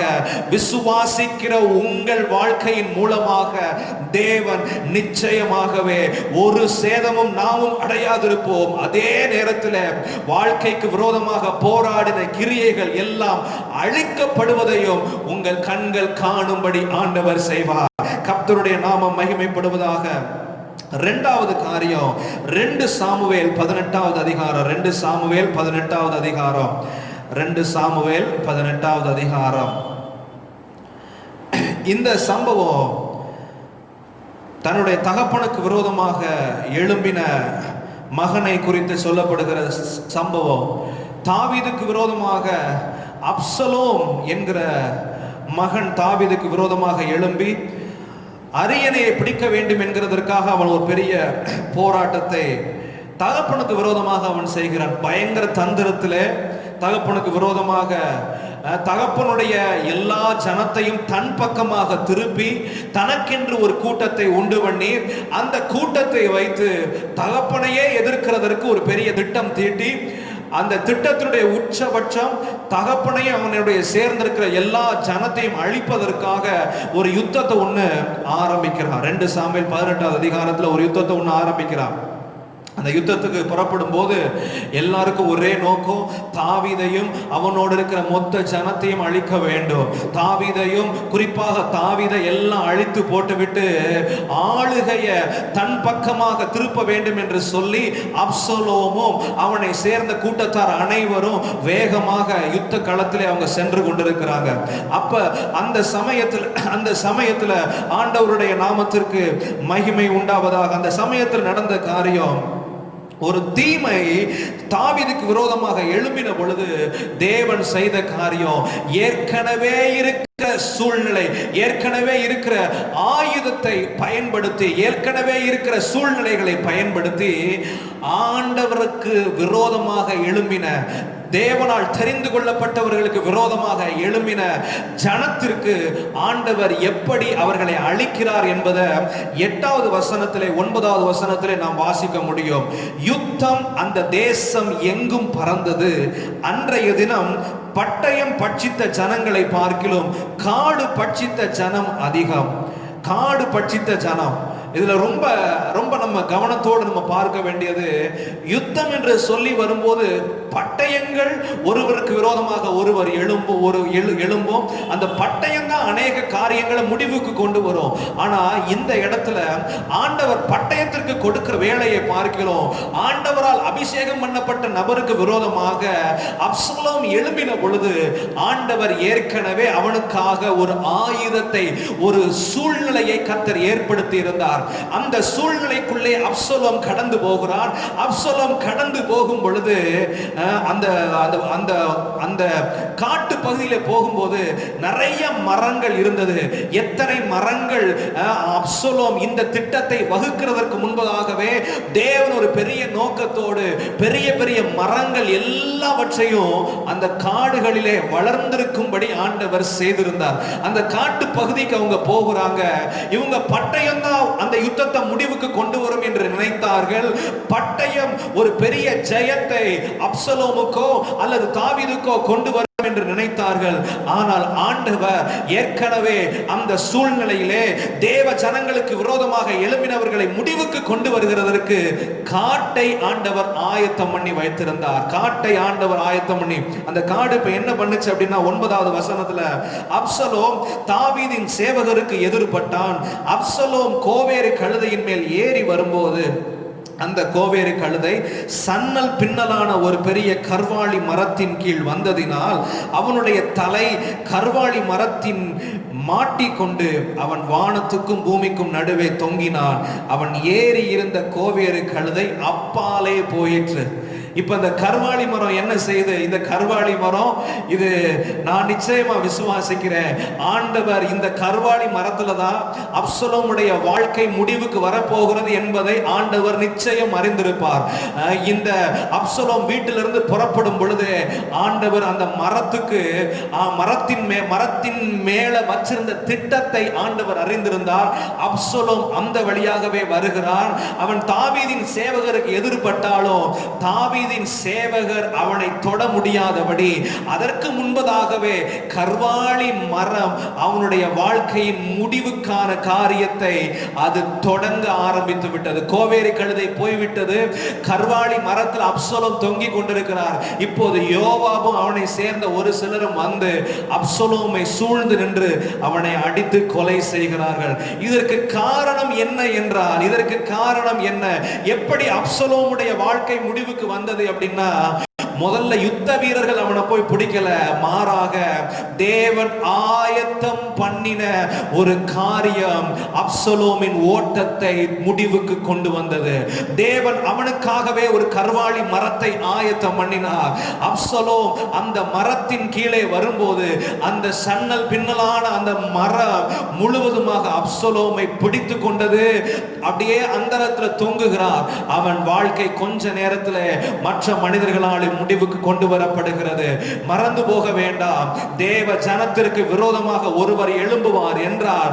அந்த வாழ்க்கையை முடிவுக்கு கொண்டு வருவது, அதற்கான காரியத்தை ஆண்டவர் ஏற்கனவே ஆயத்தம் பண்ணிவிட்டார் என்பதை மறந்து போக வேண்டாம்.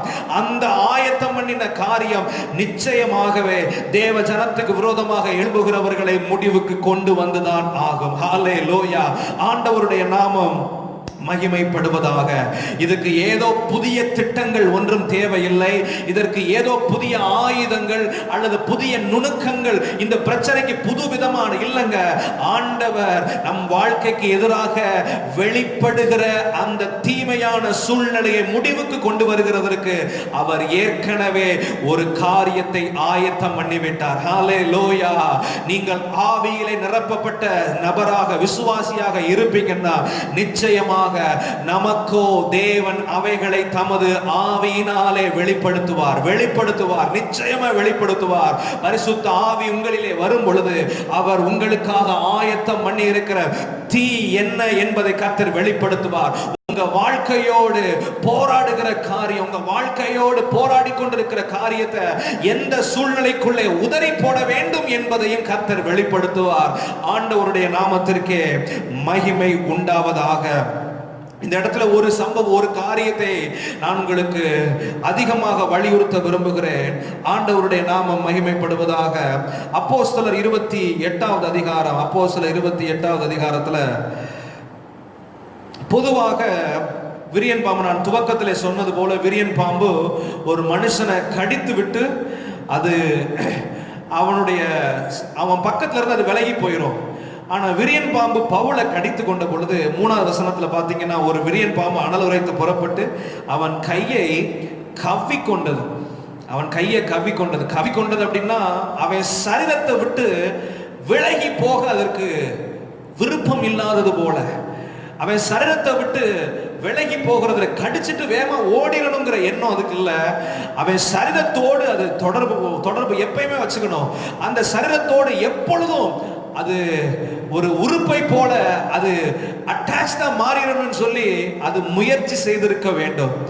விஷமமானது நம்முடைய வாழ்க்கையில அப்படியே ஒன்னா சேர்ந்து அது அப்படியே இந்த வாழ்க்கையோடு ஒன்றிணைந்து விட வேண்டும். விஷம் எது, நன்மை எது, தீமை எது என்று வேறு பிரிக்க முடியாத அளவுக்கு அந்த விஷம் முழுசுமா சரீரத்தோட கலந்துடணுங்கிறது சத்துருவின் திட்டமாக இருக்கும் என்றால், ஆவியானவர் சரியா வெளிப்படுத்துவார். உன் வாழ்க்கைக்கு பாதகம் விளைவிக்கிற காரியம் என்ன, அதை எப்படி உன் வாழ்க்கையில இருந்து அகற்ற வேண்டும், எப்படி உதறி போட வேண்டும் என்பது ஆவியானவர் மாத்திரம் தாங்க வெளிப்படுத்த முடியும். உங்க சரீரத்துக்குள்ள எந்த காரியங்கள் விஷமமாக உள்ளே நுழைந்து உங்க சரீரத்துக்குள்ளே ஒரு பெரிய டிசார்டர்ஸை கொண்டு வந்திருந்தாலும் சரி, உங்க சரீரத்துக்குள்ள வியாதியின் கூறுகளை கொண்டு வந்திருந்தாலும் சரி, அவைகளை எப்படி பிரிக்க வேண்டும் என்பதை ஆவியானவர் வெளிப்படுத்துவார். அந்த சூழ்நிலைக்குள்ளே போய் நீங்கள் உதறி போடும் பொழுது ஆண்டவர் உங்கள் சரீரத்தை கிருபை பொருந்தினதாகவும் நல்ல சுகம் நிறைந்ததாகவும் எந்த தீங்கும் அடையாதிருந்தான் என்று சொல்லத்தக்க நிலையிலே கர்த்தர் நம்முடைய சரீரத்தை நன்மையினாலே கர்த்தர் நிரப்புவார். ஹல்லேலூயா. ஆண்டவருடைய நாமம் மகிமைப்படுவதாக. இந்த ஆமானுடைய சம்பவத்திலேயும் அப்சலோமுடைய சம்பவத்திலேயும் இந்த இரண்டு நபர்களும் தேவன் தெரிந்தெடுத்த கர்த்தருக்காக வைராக்கியமா இருந்த ஜனத்துக்கு விரோதமாக எழும்பின பொழுது கர்த்தர் அவர்களை அழித்து போடுகிறதற்கு அவர்களுடைய சூழ்நிலைக்குள்ளேயே ஆண்டவர் சில ஆயத்தங்களை செய்து சத்துருக்களா இருந்தவர்களுடைய வாழ்க்கையை முடிவுக்கு கொண்டு வருகிறதற்கு தேவன் நேர்த்தியாக திட்டமிட்டு அவர் செயல்பட்டார். இந்த சம்பவத்திலே இருந்து நாம் கற்றுக்கொள்ள வேண்டிய காரியத்தை தொடர்ந்து தாவீதின் வாழ்க்கைக்குள்ளே ஒரு சம்பவத்தின் மூலமாக நாம் கற்றுக்கொள்ள போகிறோம். ஆண்டவருடைய நாம் மகிமைப்படுவதாக. 1 சாமுவேல் 17வது அதிகாரம். 1 சாமுவேல் 17வது அதிகாரம். இந்த அதிகாரம் தாவீது கோலியாத்தோடு யுத்தத்திற்கு போனதை குறித்து சொல்லுகிற ஒரு அதிகாரம். 1 சாமுவேல் 17வது அதிகாரம் 40வது வசனத்துல, தன் தடியை கையிலே பிடித்து கொண்டு ஆற்றில் இருக்கிற 5 கூழாங்கல்களை தெரிந்தெடுத்து அவைகளை மேய்ப்பருக்குரிய தன்னுடைய அடைப்பை பையிலே போட்டுக்கொண்டு தன் கவனை தன் கையிலே பிடித்து கொண்டு அந்த பெலிஸ்தன் அண்டைக்கு போனான். 39வது வசனத்துல, அவனுடைய பட்டயத்தை தாவீது தன் வஸ்திரங்கள் மேல் கட்டி கொண்டு அதிலே அவனுக்கு பழக்கம் இல்லாததனால் நடந்து பார்த்தான். அப்பொழுது தாவீது சவுலை நோக்கி, நான் இவைகளை போட்டுக்கொண்டு போகக்கூடாது, இந்த அப்பியாசம் எனக்கு இல்லை என்று சொல்லி அவைகளை களைந்து போட்டு. இல்ல, குறிப்பாக நம்ம கவனிக்க வேண்டிய ஒரு காரியம், ஒரு யுத்தம் தாவீதுக்கும் கோலியாத்துக்கும் எதிராக வருகிறது. இந்த கோலியாத்தை குறித்து நமக்கு நன்கு தெரியும். தேவனுடைய ஜனங்களை நிந்திக்கிறதற்காக எழும்பினவன் 40 நாளளவு காலை மாலையிலே வந்து இந்த தேவனுடைய ஜனங்களை முழுவதுமாக நிந்தித்து கொண்டே வார்த்தைகளினாலே அவர்களை வெட்கப்படுத்தி கொண்டே இருந்த ஒரு பெலிஸ்தன். இந்த பெலிஸ்தனுக்கு விரோதமாக தாவீது யுத்தம் பண்ண போகிறான். ஒரு காரியத்தை நீங்க மனதில் வைத்துக்கொள்ள அன்பாய் கேட்கிறேன். ஒரு காரியத்திற்கு முன்பதாக முன்பதாக கர்த்தர் நம்மை கொண்டு போகிறார் என்றால் அந்த காரியத்தை மேற்கொள்வதற்கு, அந்த சத்துருவை மேற்கொள்வதற்கு அவர் ஏற்கனவே நம்முடைய கையிலே பழக்கப்பட்ட ஒரு ஆயுதத்தை கொடுத்திருக்கிறார் என்பதை மறந்து போக வேண்டாம். ஒரு பழக்கப்பட்ட ஆயுதத்தை ஆண்டவர் கொடுத்திருக்கிறார்.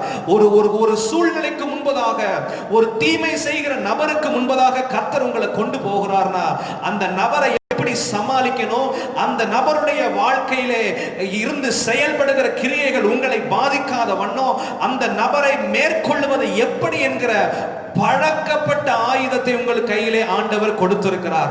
தாவீதுக்கு இந்த கோலியாத்தை ஃபேஸ் பண்றதுக்கு சவுல் ஒரு ஐடியா கொடுக்கிறார். என்ன ஐடியானா, தன்னுடைய யுத்த கவசங்கள், தன்னுடைய யுத்த ஆயுதங்கள் எல்லாத்தையும் அவனுக்கு போட்டு, நீ இப்படியே யுத்தத்துக்கு போப்பா, நீ போய் அவனை யுத்தத்தில் எதிர்கொள் என்று சொல்லி அவன் சொல்லும் போது தாவீது உடனடியாக மறுப்பு சொல்லுகிறான். இல்லை இல்லை இல்லை, முடியாது, எனக்கு இதுல பழக்கம் இல்லை, உங்களுடைய அடையாளத்திற்குள்ளே இருந்து இந்த யுத்தத்தை நான் பார்க்கவில்லை, உங்களை போலவே போய் யுத்தத்தை நான் சந்திக்க விரும்பவில்லை, மாறாக என் கையில பழக்கப்பட்ட ஆயுதம் ஒன்று இருக்கிறது, நான் அதை அதிகமாக உபயோகப்படுத்தி இருக்கிறேன், நான் அதை அதிகமாக பிரயோஜனப்படுத்தி இருக்கிறேன், சொல்ல போனா அதிகமாக அதில் பிராக்டிஸ் பண்ணி இருக்கிறேன், எப்படி குறி தவறாம அடிக்கணும்னு சொல்லி எனக்கு பழக்கப்பட்ட ஆயுதம் ஒன்று இருக்கிறது. மறந்து போக வேண்டாம். கர்த்தர் உங்களை ஒரு சூழ்நிலைக்குள்ளே அனுமதிக்கிறார் என்றால் புதிய ஆயுதத்தை தேடி போக வேண்டாம். ஏற்கனவே அவர் ஆயத்தப்படுத்தி உங்கள் அதுல பழக்குவித்த அந்த ஆயுதத்தை எடுத்து நீங்க உபயோகப்படுத்தும் பொழுது பெரிய கோலியாத்தாக இருந்தாலும் உங்க கையில இருக்கிற பழக்கப்பட்ட ஆண்டவரால உங்களுக்கு கொடுக்கப்பட்ட அந்த ஆயுதம் நிச்சயமான ஒரு ஜெயத்தை கொண்டு வரும். ஹல்லேலூயா. இது நம்ம கற்றுக்கொள்ள வேண்டிய காரியம் ஒன்று. அடுத்த காரியம், இதே சாமுவேல் 1 சாமுவேல்ல இந்த தாவீதின் வாழ்க்கையில 16வது அதிகாரம் 1 சாமுவேல் 16வது அதிகாரத்துல சவுலுக்கு தேவனால் வரவிடப்பட்ட ஒரு பொல்லாத ஆவி சவுலை பயங்கரமா வருத்தப்படுத்தி கலங்க பண்ணி கொண்டிருக்கிறது, பயங்கரமா கலங்க பண்ணி கொண்டிருக்கிறது. அப்பொழுது சவுலுடைய ஊழியக்காரர் வந்து அவனுக்கு ஒரு ஆலோசனை சொல்றாங்க. சுரமண்டலம் வாசிக்கிறதுல தேறின ஒருவனை கொண்டு வாங்க, சுரமண்டலம் வாசிக்கிறதுல எக்ஸ்பர்ட்டா இருக்கிற ஒருத்தனை கொண்டு வாங்க, அவன் வாசிக்கும் போது உங்களுக்கு இருக்கிற இந்த வருத்தம் நீங்கி நீங்க ஆறுதல் அடைய முடியும்னு சொல்லும் போது சவுல் தன்னுடைய ஊழியக்காரரை சொல்லி நீங்க அப்படிப்பட்ட ஒரு நபரை கொண்டு வாங்கன்னு சொல்லும் போது சவுலுடைய வேலைக்காரர்ல ஒருத்தர் சொல்றாரு, 18வது வசனம், அப்பொழுது அந்த வேலைக்காரரில் ஒருவன் பிரதியுத்தரமாக, இதோ பெத்லெகேமியன் ஆகிய ஈசாயின் குமாரன் ஒருவனை கண்டிருக்கிறேன், அவன் வாசிப்பதில் தேறினவன், அவன் வாசிப்பதில் தேறினவன். இந்த தாவீதை குறித்து அநேக காரியங்கள் சொல்லப்படுகிறது. அவன் பராக்கிரமசாலி, யுத்த வீரன், காரிய சமர்த்தன், சௌந்தரியம் உள்ளவன், கர்த்தர் அவனோடு கூட இருக்கிறார். மற்ற அவனுடைய குணாதிசயங்களை பார்க்கிலும் அவனை குறித்து சொல்வதிலே அதிகமாக வலியுறுத்த அவசியம் உள்ள காரியம், அவன் வாசிப்பதில் தேறினவன். ஏன்னா சுரமண்டலம் வாசிக்கிறதுல ஒருத்தனை கொண்டு வரணும். சுரமண்டலம் வாசிக்கிறத கொண்டு வரும்போது அவன் பராக்கிரமசாலியா இருந்தாலும் பிரச்சனை இல்லை, அவன் ஒருவேளை சௌந்தரியம் இல்லாதவனாக இருந்தாலும் அது பிரச்சனை இல்லை. ஆனா குறிப்பிட்ட இந்த காரியத்தை செய்கிறதுல அவன் அதிக பிராக்டிஸ் எடுத்து, அதிக பயிற்சி எடுத்து தேறினவனாக இருக்க வேண்டியது அவசியமாக இருக்கிறது. முதல் தகுதி கர்த்தர் அவனோடு இருக்க வேண்டும் என்கிற தகுதி அவசியமானது. ஆனால் அதற்கு அடுத்தபடியாக அவன் வாசிப்பதில் தேறினவன் என்பது அது ரொம்ப ரொம்ப முக்கியமானது. ஏனென்றால் வாசிக்கிறதுல தேறின ஒருத்தன் ஆண்டவர் அவனுக்கு சுரமண்டலத்தை ஏற்கனவே வாசிக்கிறதற்கு கற்றுக் கொடுத்து, அவன் ஒருவேளை அந்த சுரமண்டலத்தை வைத்து அநேக சங்கீதங்களை பாடி ஆண்டவரை துதித்திருக்கிற பழக்கம் இருக்க வேண்டும். அந்த வாசிப்பதில் தேறினவன் இப்பொழுது பிசாசுக்கு முன்பதாக கொண்டு வரப்படுகிறான், அசுத்த ஆவிக்கு விரோதமாக கொண்டு வரப்படுகிறான்.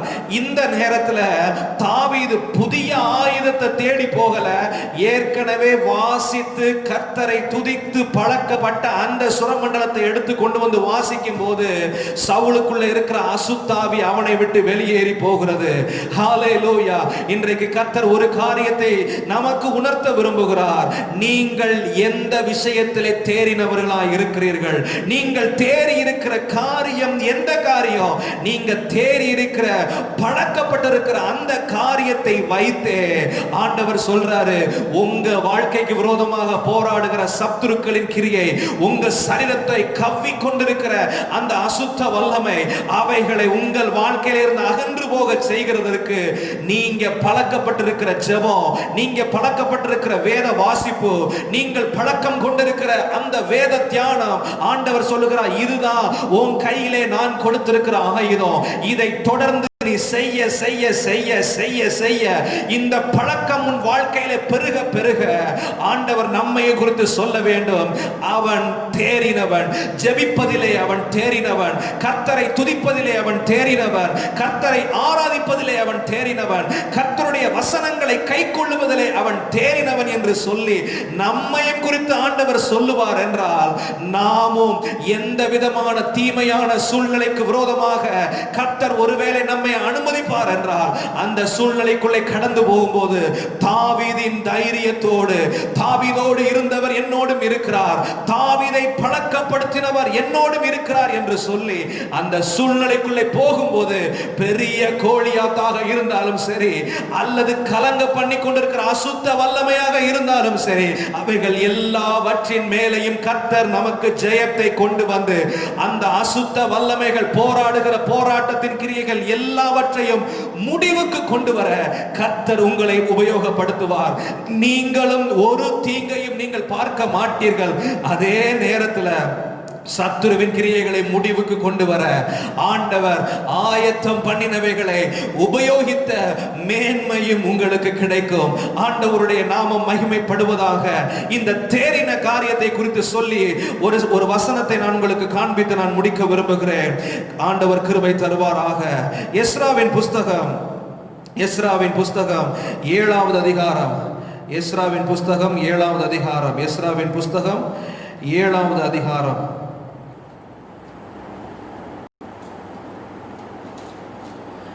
11வது வசனம்.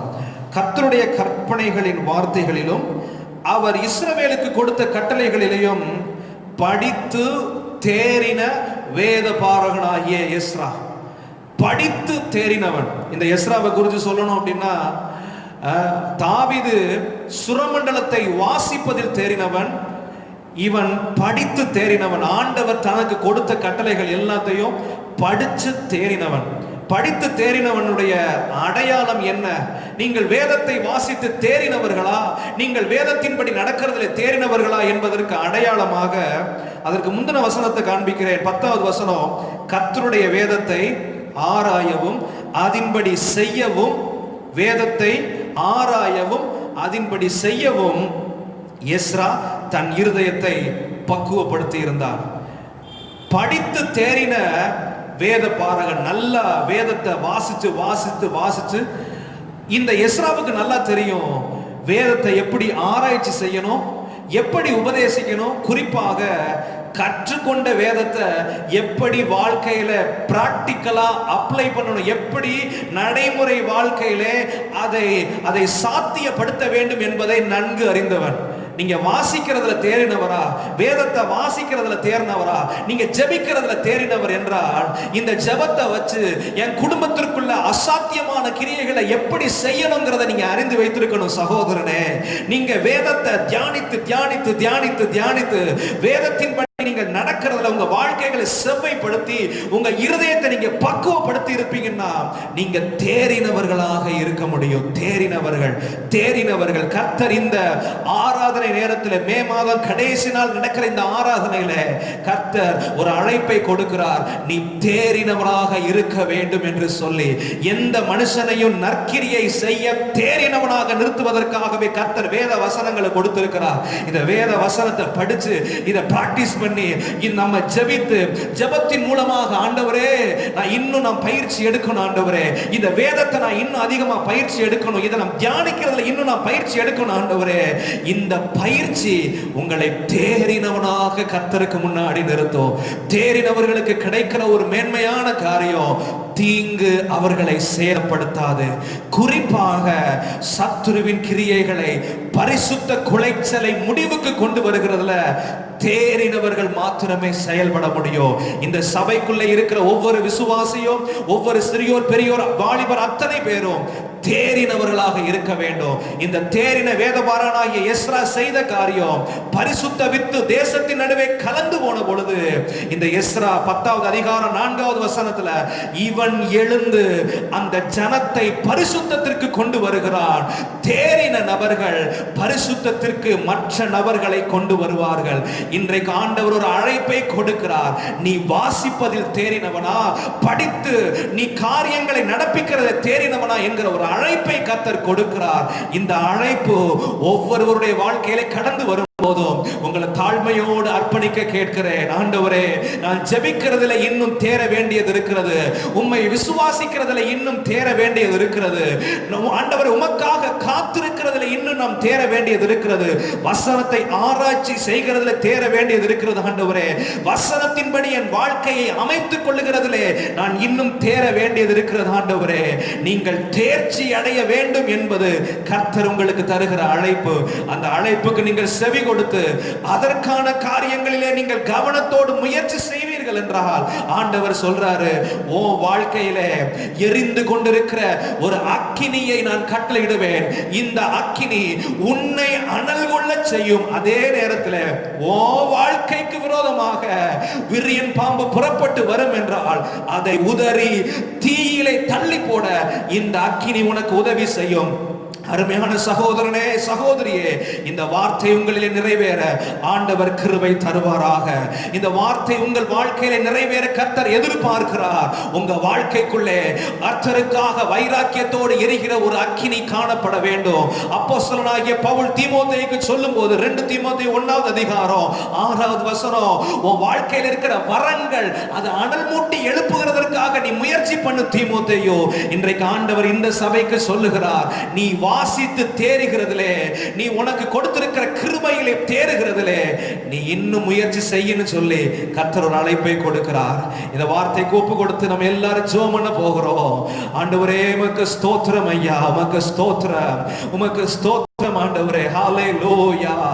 ஆண்டவரே, உமக்கு ஸ்தோத்திரம், ஸ்தோத்திரம், ஸ்தோத்திரம், ஸ்தோத்திரம், ஸ்தோத்திரம். ஆண்டவரே, தேறினவன் எவனும் குருவை போல இருக்கிறான். ஹல்லேலூயா, ஹல்லேலூயா. ஒரு பெரிய ஆண்டவரே தேர்ச்சியை, தேறுகிற அனுபவத்தை, தேர்ச்சி அடைகிற அனுபவத்தை கர்த்தர் இந்த சபைக்கு கர்த்தர் கொடுக்க வேண்டும் என்று நாங்கள் ஜெபிக்கிறோம். இந்த வசனத்தை கேட்ட ஒவ்வொருவர் வாழ்க்கைக்குள்ளே ஹல்லேலூயா, ஹல்லேலூயா, சூழ்நிலைகளை தைரியத்தோடு எதிர்கொள்ள தேவன் ஒரு சூழ்நிலையை அனுமதிக்கிறார் என்றால் அந்த சூழ்நிலையை முடிவுக்கு கொண்டு வர, அந்த சூழ்நிலையிலே எதிர்மறையாய் செயல்படுகிற கிரியைகளை முடிவுக்கு கொண்டு வர தேவன் ஒரு ஆயத்தத்தை கொடுத்திருக்கிறார் என்கிற விசுவாசத்தை ஆண்டவரே இந்த நாளிலே அவர்கள் உள்ளத்திலே அணையாத விளக்காய், பற்றி எரிகிற விளக்காய் கர்த்தர் ஓங்கி பிரகாசிக்க செய்வீராக. சகல துதி கன மகிமையும் ஆண்டவரே உமக்கு ஒருவருக்கே நாங்கள் செலுத்துகிறோம். இந்த வசனம் நிறைவேறுவதாக ஆண்டவரே இந்த செய்தியை கேட்கிற ஒவ்வொருவரையும் கர்த்தர் தேறினவர்களாய் கர்த்தர் நிறுத்துவீராக. உம்முடைய நாமத்திற்கே மகிமை வர பண்ணும். உம்முடைய கிருபைக்கு முழுவதுமாய் தாழ்த்துகிறோம். இயேசுவின் நாமத்தில் ஜெபம் கேளும் பிதாவே, ஆமென். என் ஆத்துமாவே கர்த்தரை ஸ்தோத்திரி, என் முழு உள்ளமே பரிசுத்த நாமத்தை ஸ்தோத்திரி. என் ஆத்துமாவே கர்த்தரை ஸ்தோத்திரி, கர்த்தர் செய்த சகல உபகாரங்களையும் மறவாதே. நம்முடைய கர்த்தராய் இருக்கிற இயேசு கிறிஸ்துவின் கிருபையும் பிதாவாகிய தேவனுடைய அன்பும் பரிசுத்த ஆவியானவருடைய அன்யோன்ய ஐக்கியம், சந்தோஷம், சமாதானம் நம் அனைவரோடு கிறிஸ்துவின் வருகை பரிந்தும் நிலைத்திருப்பதாக. ஆமென், ஆமென். கர்த்தர் உங்களை ஆசீர்வதிப்பாராக. ஆண்டவர் உங்களோடு இருப்பாராக.